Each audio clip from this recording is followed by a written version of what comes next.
Beet plastic pollution. গতিকে আমি plastic পলিউশ্যনত গুৰুত্ব দিব লাগে, এই কথাখিনি আছে।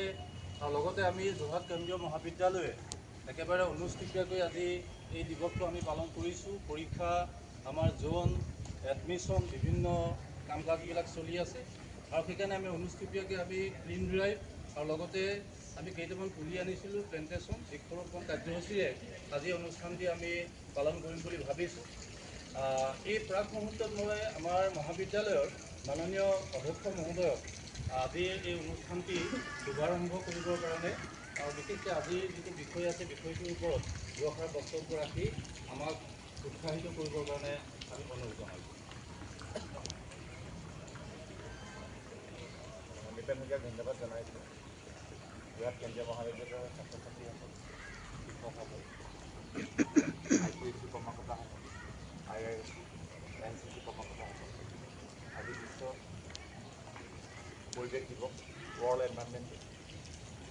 আমি যোৰহাট কেন্দ্ৰীয় মহাবিদ্যালয়ৰ কেইবাটাও অনুষ্ঠানৰ যোগেদি আমি চেলিব্ৰেশ্যন কৰিবলৈ ওলাইছোঁ। এডমিশ্যন প্ৰচেছ চলি আছে, পৰীক্ষাও চলি আছে, বিভিন্ন গতানুগতিক কামবিলাক চলি আছে। তাৰ মাজতে খুব অনুষ্ঠতীয়াভাৱে আমি চেলিব্ৰেশ্যন কৰিবলৈ আগবাঢ়িছোঁ।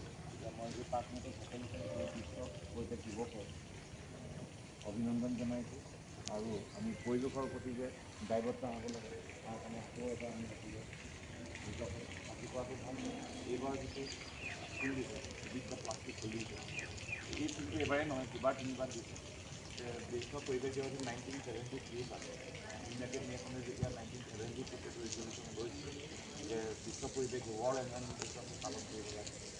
ইয়াতে দুটা কথা হৈছে যে আমি মানৱ জাতিৰ বহুত প্ৰগ্ৰেছ হৈছে, প্ৰগ্ৰেছ শুড নট বি এটা হট চাবজেক্ট।